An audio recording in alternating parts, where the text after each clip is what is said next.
you actually have an opportunity today to go get out there, volunteer with FDRD at 9 a.m. They're going to be working on Keystone Ranch trails over there. You can log on to FDRD.com, register online. They even have their waiver on there, and just show up. It's really exciting, and you'll really be surprised at what a difference you can make. Last year, I volunteered with FDRD and did a couple stairs it took me all day. I made 3 steps on Wheeler Lakes, and I hiked that trail last week, and they're still there. So you'd be surprised, you actually can make a difference, and those trails end up being really lovely for a ton of people to enjoy. I can't imagine how many people walk one of our really popular trails out here in Summit County on the summer every day.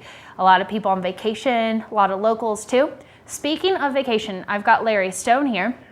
And we're talking about, vacation and funding for that. Larry, how are you this morning? I'm great. You're great. You just got back from the Bahamas. Yeah, it was fantastic to unplug for a week, go snorkeling, look at the fish, some sharks, and of course stingrays.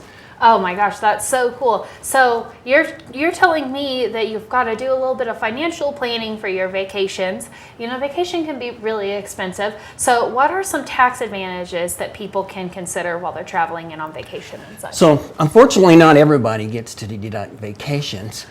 You have to have a qualifying, you have to have a qualifying business purpose to deduct your vacation. Okay. So if you're a W-2 employee, the opportunity to deduct a vacation is very limited. Mm-hmm. Now, if you have a business on the side, then you might actually have a true business purpose, a qualifying business purpose to incorporate some business activity in your vacation. So that's interesting. What would be some qualifying business travel?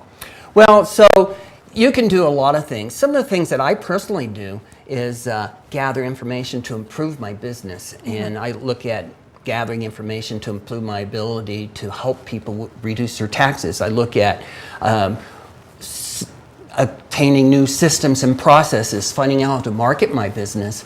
You can do a lot of different things to develop your business and improve your operations. You have to do something that is right there at that location. So it's not really business travel if you're like in Vegas and sitting by the pool on your computer doing something you could have done at home.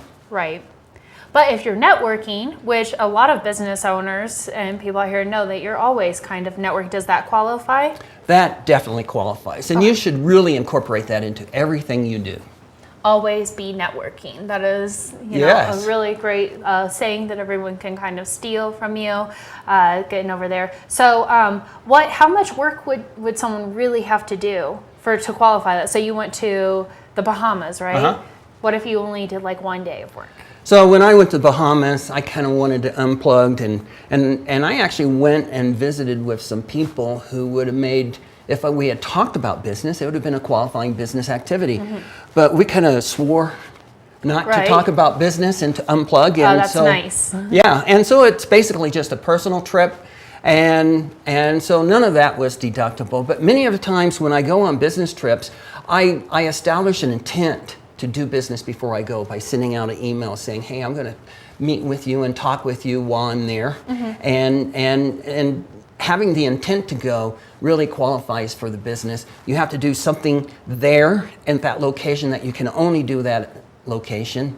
And then the last item that you have to consider is it has to be a qualified business activity in the normal, ordinary course of your business. And that's why process improvement and marketing and business development are such great things. Any networking kind of thing. Yeah. All right, that's what I say. All right, so here's an interesting question. I'm thinking for lots of folks out there, maybe I want to start a business now so that I can travel and deduct it and do this networking. Does that really save you a whole bunch by deducting it? Well, it depends on how much you travel, right?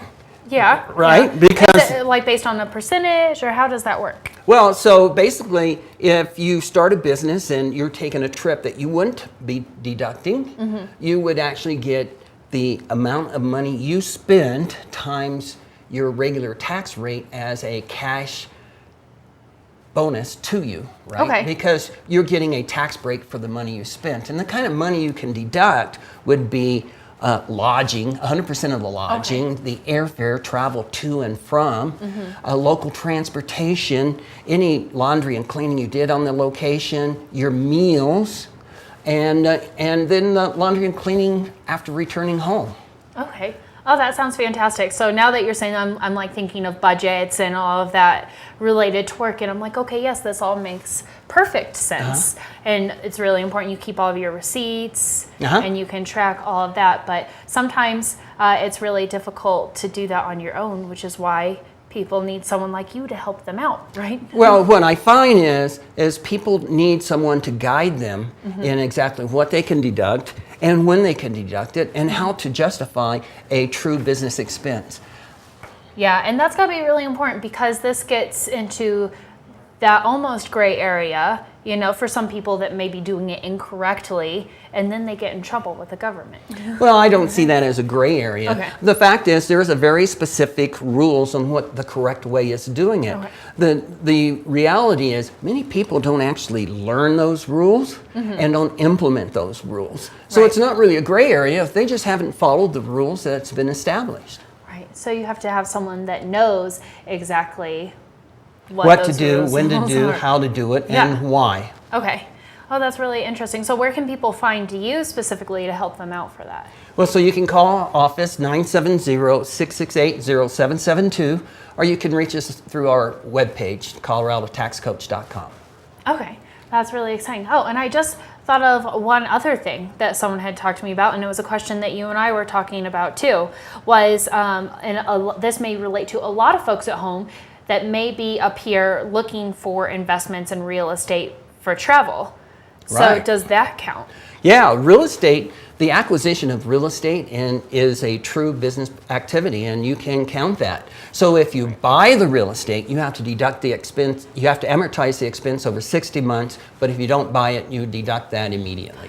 Right. So if you have a second property here in Summit County and you're coming to check on the property, purchase the property, anything doing with the property, and that's related to your business, does that count as business travel? That also counts as business travel. Oh my gosh, I think I just figured out a way for everyone to count their vacation here in Summit County as a business expense. Yeah, and the important thing there is to really document the intent to do business before you leave. The tax court had actually said if you don't document the intent to do business before you leave, they will not consider it to be a qualified business trip. Okay. You know, doing it on the fly is not going to be sufficient in order to deduct the travel expenses. Very interesting. I'm getting lots of ideas here, Larry. I'm sure people at home are as well. So y'all make sure to come say hi to Larry Stone and go to coloradotaxcoach.com for more information. Make sure that you guys are what am I saying here? Like, not that you're doing it by the rules. That's what I'm trying to say there. You don't want to get in trouble, and just make sure that you're contacting the right person to help you know that you're documenting everything all right.